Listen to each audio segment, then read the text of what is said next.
신인간혁명 29권 이케다 다이사쿠 청신. 프랑스의 철학자이자 수학자, 물리학자인 파스칼은 종교적 신념을 가질 때만큼은 기꺼이 자발적으로 사람은 악행을 저지르지 않는다고 날카롭게 통찰했다. 다시 말해, 종교는 양날의 검이 된다는 인식을 잊으면 안 된다. 본래 종교는 인간의 행복과 사회 번영 그리고 세계 평화를 위해 존재한다. 종교의 복권이란 종교 본연의 사명을 완수하는 일이며 그러려면 종교의 올바른 모습을 되묻는 작업이 필요하다. 스스로 끊임없이 개혁하고 향상해야 비로소 종교는 사회 개혁의 위대한 힘이 되기 때문이다. 종교인이 자신이 신봉하는 가르침을 강하게 확신하는 것은 당연하다. 확신이 없으면 포교도 할 수 없고 그 가르침을 흔들리지 않는 정신적 지주로 삼을 수도 없다. 다만 그 주장에 확실한 근거가 있고 검증할 수 있느냐가 중요하다. 뚜렷한 근거가 없는 확신은 맹신이고 독선에 지나지 않는다. 니치렌 대성인은 법화경 최제일이라고 하시고 법화경의 간요야말로 남묘 호랭개교라고 선언하셨다. 그리고 분명한 근거도 들지 않고 법화경을 부정하는 제종의 잘못을 날카롭게 지적하셨다. 그런 대성인을 제종은 독선적, 비관용적, 배타적이다라고 비판했다. 그러나 그야말로 말도 안 되는 비난이라고 할 수 있다. 대성인이 희해이산 등 각지에서 제종, 제경을 열심히 수학하시고 문증, 이증, 현증을 바탕으로 각 가르침을 객관적으로 비교, 연구하면서 자세히 조사해 결론을 내리신 말씀이었다.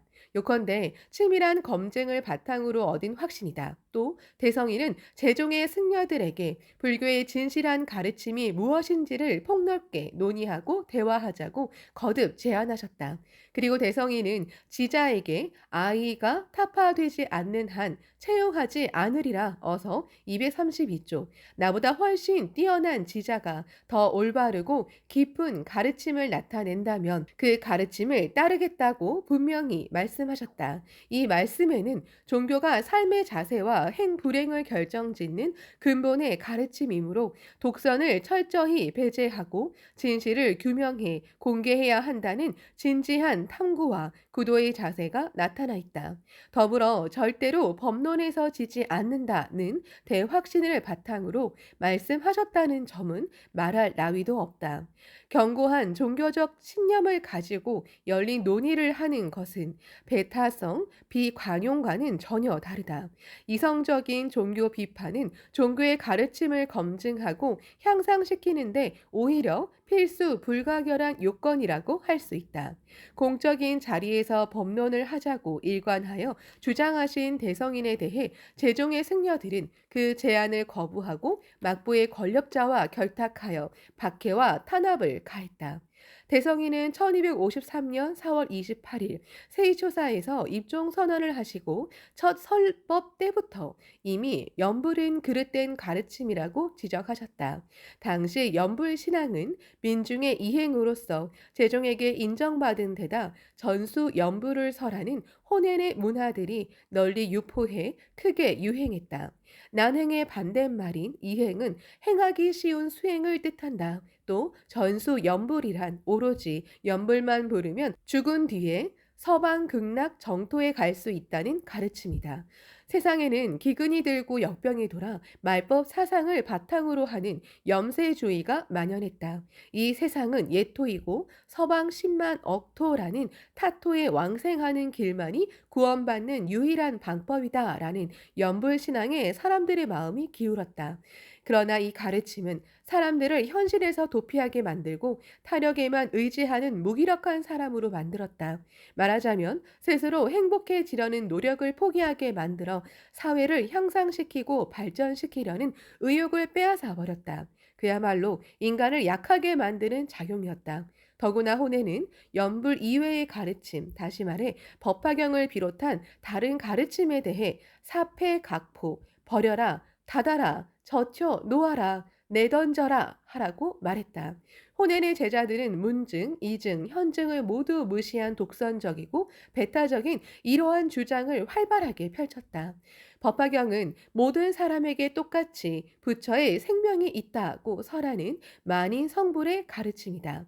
법화경 이외의 가르침은 생명의 부분간에 불과하지만 법화경은 생명을 빠짐없이 설명한 원교의 가르침이다. 이 무렵 호난의 제자인 연불승들이 막부의 권력자에게 아첨하면서 연불은 더욱더 번성했다. 그 사태를 방치한다면 정법은 질밟히고 민중은 더욱 깊은 고뇌에 빠지게 된다. 그러므로 대성이는 막부의 실권을 쥐고 있던 호조 도키요리에게 입정 안국론을 제출해 세상을 혼란하게 만들고 불행하게 만드는 원흉은 연불이라고 설하고 간언하셨다.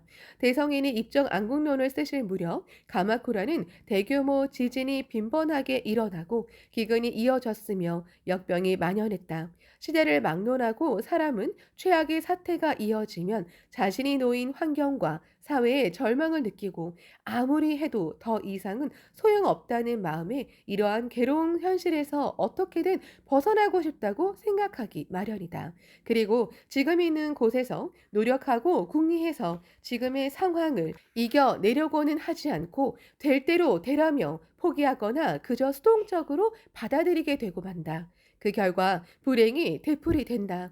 이것은 가마쿠라 시대의 서방 정토를 꿈꾸는 현실 도피와 타력 본원에 빠져 노력을 포기하는 현상과 일맥상통한다.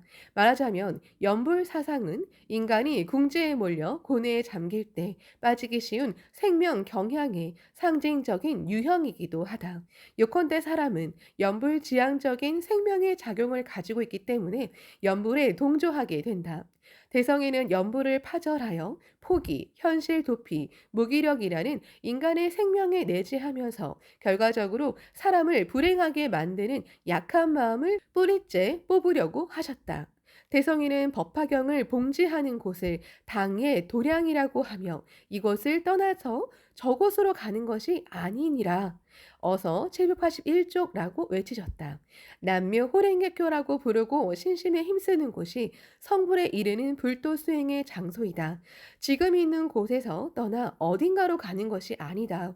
니치라인 불법은 미쳐 날뛰는 이러한 현실 속에서 생명력을 이끌어내어 행복을 구축하는 길을 가르친다. 그런데 대성이는 연불을 비롯해 선, 율, 진언의 가르침을 엄격히 검증하고 비판하셨지만 법화경 이외의 다른 모든 경전의 의미를 인정하지 않으신 것은 아니다. 그것은 어서에서 여러 경전을 인용하면서 신심의 올바른 자세 등을 설하신 점을 보아도 잘 알 수 있다. 제2대 회장 도다 조세이는 청년들에게 우리는 종교의 천심, 선악, 정사를 철저히 연구한다. 문헌이나 실태 조사를 통한 연구를 하루도 게을리하지 않는다. 그 실태를 과학적으로 조사한다는 지침을 보냈다. 이 글에서도 분명하듯 창가 학회는 니치렌 대성인의 정신을 이어받아 종교에 대한 검증 작업을 늘 해왔다. 그리고 조사와 연구를 거듭하고 검증을 거쳐 니치렌 불법이 전 인류를 구제하고 세계 평화를 실현하는 최고의 종교라는 확신을 가졌다. 흔들리지 않는 행복으로 나아가는 길을 알았다면 사람들에게도 알려 공유하는 것이 인간의 도리라고 할 수 있다. 그러므로 학회는 포교에 힘쓰며 자담회라는 대화의 장을 중요시하였고 다른 종파나 생각이 다른 사람들과도 대화하면서 의견을 교환하려고 노력했다. 그 까닭은 이해와 공감으로 사람들에게 진실한 최고의 가르침을 전하려고 했기 때문이다. 종교는 대화의 창을 닫으면 독선주의, 교조주의, 권위주의의 미궁에 빠져버린다. 종교는 대화가 있어야 비로소 인간 소생의 빛을 발하며 민중 속에서 영원히 살아 숨쉴 수 있다. 많은 사람이 좌담회를 비롯한 모임에서 불법 대화를 통해 함께 신심을 해보고 싶다며 입회를 희망한다. 또 신심을 하지 않아도 대화하면서 학교에 대한 오해가 풀려 니치렌 불법을 좋게 인식하고 이해하는 경우도 있다. 그리고 상대방의 행복을 바라며 진지하게 대화할수록 우리의 진심이 전해져 신뢰와 우정이 자라난다. 니치렌 대성인 불법은 고뇌를 이겨내고 행복을 구축하기 위한 종교이다. 대성인이 일체 중생이 이에 고를 받으면 모두가 이는 니치렌 1인의 고가 되느니라 어서 758쪽라고 말씀하셨듯이 불법의 목적은 고뇌에서 인간을 해방시키는 것이다. 종교가 인간의 구제를 내건다면 절대로 인간을 수단으로 삼으면 안 된다. 1979년 당시 동서냉전의 먹구름이 세계를 뒤덮고 있었다. 그리고 그 구름 아래에는 대국의 압력으로 봉쇄당하고 있었지만 민족이나 종교 대립이라는 불씨가 존재했다. 동서 대립은 반드시 끝내야 한다. 하지만 그 뒤에는 민족 간의 대립과 종교 간의 대립이 한꺼번에 불을 내뿜고 인류의 앞길을 막아서게 된다는 평화를 위협하는 새로운 난문제가 기다리고 있다고 야마모토 신이치는 우려했다. 그 문제를 해결하려면 국가와 정치적 차원만이 아닌 민족, 종교, 문명 간의 대화의 가교를 겹겹이 놓아야 한다고 생각했다. 도다가 제2대 회장이던 1956년 소련의 군사 개입으로 헝가리에 친소 정권이 들어서는 헝가리 사건이 일어났다. 동서양 진영의 긴장을 배경으로 한 사건이었다. 이때 도다는 이러한 비참한 일이 일어나지 않는 세계를 하루속히 만들고 싶다고 염원하며 펜을 들었다. 민주주의든 공산주의든 서로 싸우려고 만든 제도가 아니다. 그런데도 이 두 사상이 지구에서 정치적으로, 경제적으로 분쟁을 일으키고 있다는 사실은 참으로 슬픈 일이다. 인간의 행복을 위한 사상들이 어째서 분쟁을 낳는가? 도다는 그 모순의 정면으로 파고들었다. 여기서 석가의 존재와 예수의 존재, 마호메트, 무함마드의 존재를 생각해 보면 이 또한 서로 싸우기 위한 것은 아닐 터이다. 그렇다면 이들 성자들이 한 자리에 모인다면 어떻게 되겠는가?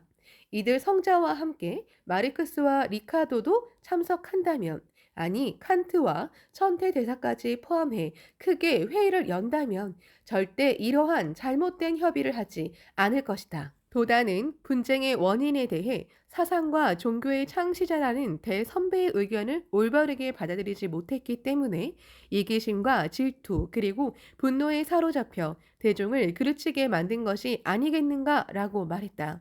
인간은 누구나 동등하게 존엄한 더할 나위 없이 소중한 존재이다. 누구나 동등하게 행복해질 권리가 있다.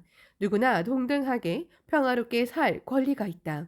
본래 그 누구도 타인의 행복과 평화를 빼앗을 수 없다. 이것은 일체 중생이 부처의 생명을 갖추었다고 설하는 불법의 법리에서 나온 기결인데 인간 구제를 목표로 하는 모든 사상과 종교도 이런 관점에 서 있으리라.